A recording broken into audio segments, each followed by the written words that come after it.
Hi guys, I've been promising this for a while, so sorry that it's taken me this long to get to this, but finally this is the revelation, if you will, of my latest installment of Jackpot 7, and this is Shaddopot 7. Now if you've seen on the previous video I did an Exodolls deck, which is a Exodia and Shaddoll deck. I personally think Shaddolls are a really great draw engine, but also fantastic for deck thinning as well. With Jackpot 7, the aim is to get your 3 combo pieces together as quickly as possible. And whilst I like the other deck that I created that uses Mystic Piper as the main draw engine, I think this has got the possibility, or has the capacity rather, to come up with some more interesting plays as a result.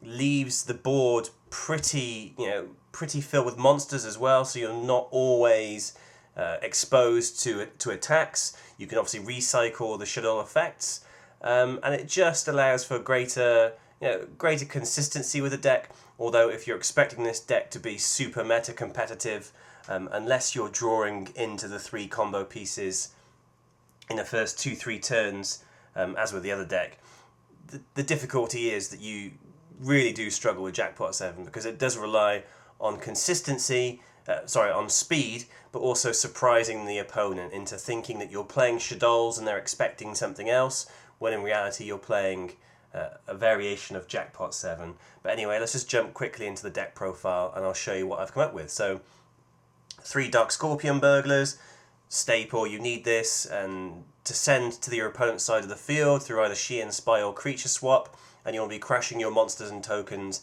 into that, taking damage, sending Jackpot 7 to the graveyard, which then auto-banishes, and if you can do that 3 times, you win the game. 1 Mathematician, this is really good for consistency, just getting those combos started where you can send Squam to the graveyard, and then you can ship Beast for the draw power, Dragon if you want to pop a card, or Falco if you want to set up for bringing Beast back the next go. So I run 2 Beasts.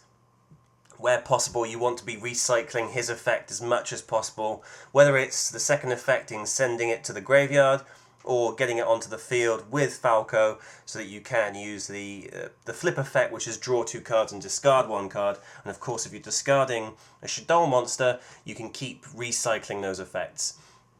1 Dragon, I've taken out MST from my Mystic Piper incarnation. Dragon does the same thing as MST, but obviously gives you some monster control on the field as well. It's level 4, so it does open up some rank 4 plays, although you tend not to go into your Xyz monsters where that's only as a last resort. 2 Falco, as I said, it's just great for getting your beasts onto the field, providing some protection, and because it's a tuner, it does open up plays into your synchro monsters that you can use to either clear the opponent's board or set up a few techie plays that we'll come to. 2 Squam, this is a staple for any Shaddoll deck, but certainly Squam is fantastic, again for the same reasons as Mathematician in getting those Shaddolls to the grave. Your rank 4 plays, but also 1800 monster, it's not too bad. All the Shaddolls are dark, so that works perfectly with Allure of Darkness. Again, just getting as many draws as possible. I run 1 Creature Swap, there's a second in the side deck. Again, that can... you can run 2 if you need to, it doesn't clog up the deck too much, but 1 certainly works well. I find 2 you tend to use more as a techno piece, just so that you can, if there's a monster on your opponent's side that's causing you problems and it's the only monster, you can just Creature Swap and get control of it and get that monster out of the way. 3 Dark World Dealings, draw a card, discard a card. If you're discarding a Shaddoll monster, boom, you've got those effects rolling again. So this is great for keeping the consistency in cycling through those monsters, which adds draw power, but also adds deck thinning, which is so important. Foolish Burial, same reason as Mathematician and Squam. 3 Hand Destruction. Exactly the same as Dark World Dealings, except that you send 2 cards to the grave and draw 2, but you still get your Shaddoll effects with hand destruction as well. So this is really good for just trying to draw through that deck as quickly as possible. Hippo Carnival, this is the preferred token card of choice because you can play it the same turn that you summon a monster, set Hippo Carnival to attack mode, all 3 tokens to attack mode, send Dark Scorpion to the other side of the field, crash into it, hey presto, you've got game. 3 Jackpot 7, your win condition for the deck. They can occasionally clog up in the deck, but that's just the draw effect of the side effect of Jackpot 7. It's the same as Exodia Pieces, if you will, in that it doesn't really do much apart from win you the game if you manage to pull off the combo. One thing I do like doing is setting Jackpot 7 on the field, and if the opponent wants to blind MST into Jackpot 7, well that's 1,000 points worth of damage we don't have to take down the line, which means we can carry on further into the duel, so we've got a greater chance of winning. 1 Day of Peace. Just be careful when you play this card. It's a fantastic card in any anti-meta deck, but just be careful when you play it because there's nothing worse than when you need one more card for the combo, the opponent's board is clear or relatively trouble-free, you play 1 Day of Peace, you draw into the combo, but you can't then pull off the combo. But still, it's a fantastic card and you've got to have it in the deck. Reinforcement of the Army. I've taken this down from 2 in my Mystic Piper variation. I tend to find 1's enough with this because you've just got so many options to cycle through your deck that one is there just as a fallback and for deck thinning. You don't have to play Reinforcement of the Army. I do find that you can get away without playing it, but for the moment I'm just keeping it in there. It seems to work okay, but you could easily drop it for the third Wonder one that's in the side deck. Shien Spy, again one of the 3 cards that will send Dark Scorpion Burglars to the other side of the field. Shien Spy is my preferred choice because it means you can pull off the combo when your opponent hasn't got any monsters.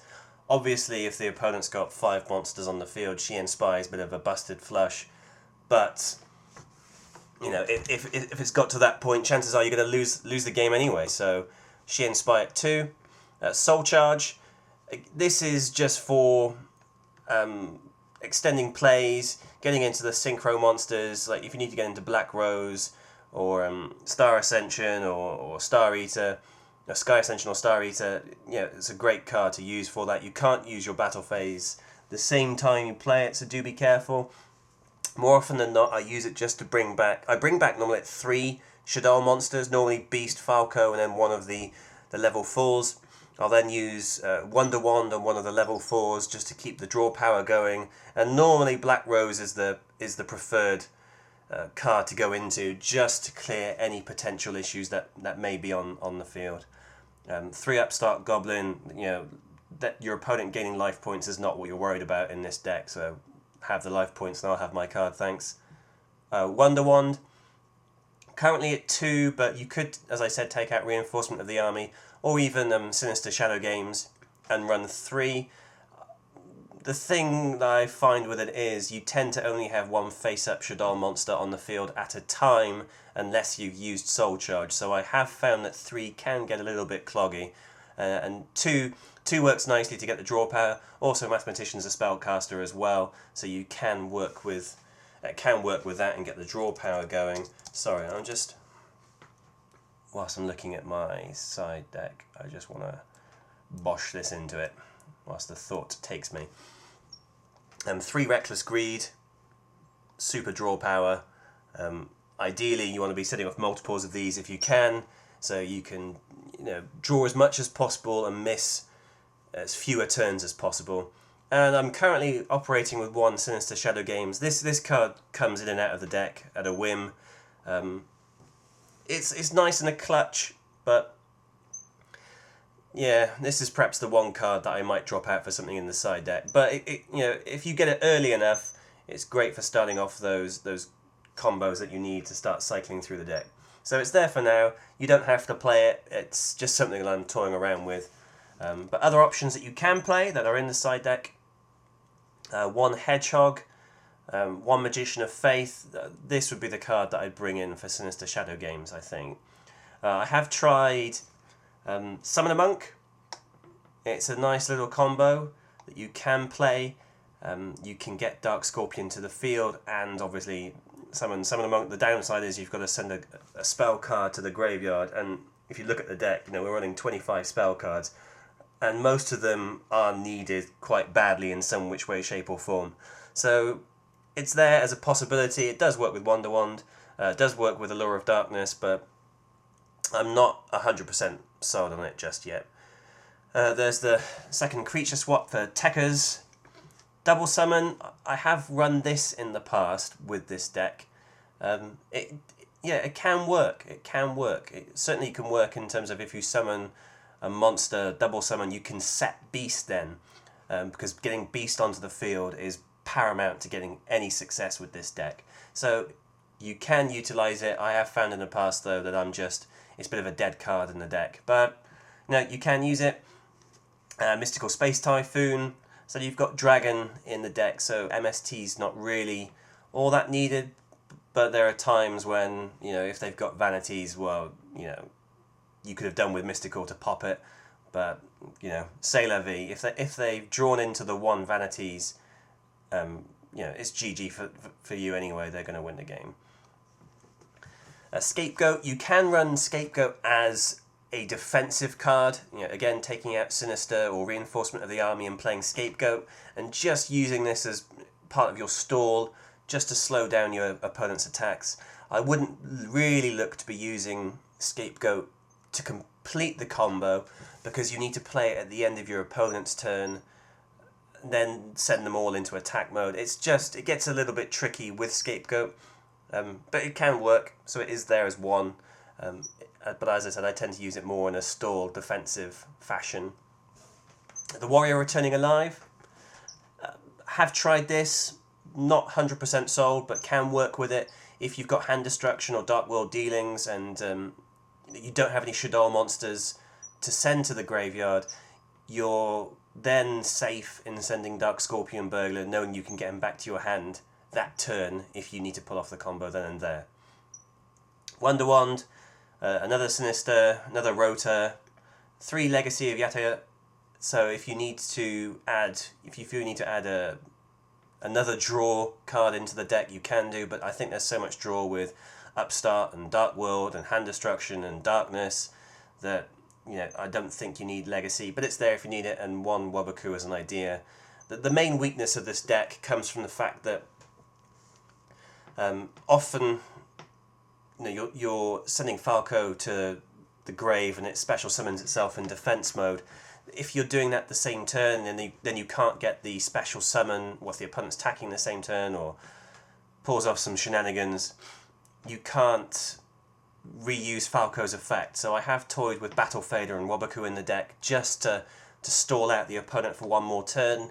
But I find that if the game goes beyond 3 turns anyway, the consistency of this deck drops off massively. It really is a little bit of fun, and does come from left field as well, because people aren't expecting you to be playing Jackpot 7 when they see you've summoned Mathematician and sent Squamata to the grave. They're thinking, oh, here we go, it's Shaddolls again. So, I don't know. It's there if you want it. You don't have to use it. I'm sure there are better cards that you can put into the side deck. As with most of my decks, the side deck is more of a few ideas that you can play if necessary. And the extras, I've got 1 Ally of Justice. I thought it was quite a funky card. If you're playing Constellars, it's not a bad card to have, but on the whole, I don't often go into this particular card. Arcanite Magician is very, very good for its effect. You can remove 1 spell counter from it to target 1 card your opponent controls, destroy that target, and you get 2 when it's synchro summoned. So that's a much, much better card to go into. The problem with any of the synchros is that if they have Vanity's Emptiness, or you're screwed anyway, or if they pop it with Bottomless or Compulse it, it's, as I said, it's GG at that point. This is an all-in kind of deck. You've got to go all in the first couple of turns, hope you get the combo, and make your opponent cry. Otherwise, there's not much chance for this deck. Ascension Sky Dragon, I like it just because you are going to be drawing, so you are going to have plenty of cards in hand. So, you can get its attack at relatively high, 3,200, sorry, it's 800, isn't it? Yeah, 3,200. And beyond. The main effect I really like is, where is it?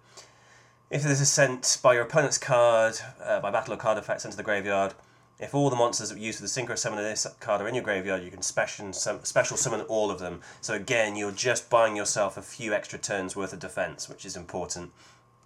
2 black rows because, if the opponent's got a board that really is causing you problems, then getting into black rows just solves so much of that. It's such a fantastic card.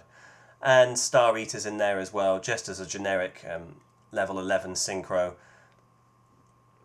If you really need to start attacking your opponent because you feel the game's getting away from you, or you feel like you're not going to be able to pull off the Jackpot 7 part of the deck, it is a boss monster you can go into.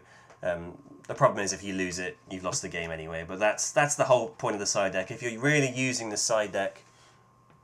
extra deck as a means of trying to win the duel, the duel's kind of already passed you by. But they are there that you can go into them if necessary. Rank 5, you've got Adrius, and you've got Artifact Durandal. Your rank 4s, Blade Armor Ninja, that you can use with Dark Scorpion Burglars. Again, if you need to start attacking them and try and make game. Gusto, Diamond Dire, Exiton, Lava Val, number 101, and Wind Up Zenmao. So they're just the best cards that I feel work with how I want the deck to play. But as I said, it's a fun deck, but it isn't massively consistent. But again, well, it's not massively consistent because there are so many cards that hurt you. Mirror Force is now a thing again. Compulse, Bottomless, Torrential. You've just got so many cards that can cause you issues, which is why it's important to get through your deck as quickly as possible. And I just feel Shaddolls provide you with a means of cycling through the deck, thinning it out, and drawing, all while trying to get to your 3 main combo cards that you need to win via Jackpot 7. It's fun. I do play this more than the other Jackpot 7 deck that I created, even though I did claim that was the most consistent version of Jackpot 7 that you'll find. I find this one's got a little bit more fun about it. It's a little bit more fun to play, and as I said, people aren't expecting it when you do end up sacking them with Jackpot 7. So anyway, that's the deck. If you have any comments about how I could possibly improve it, please feel free to make them, and we'll see you again soon. Many thanks. Bye for now.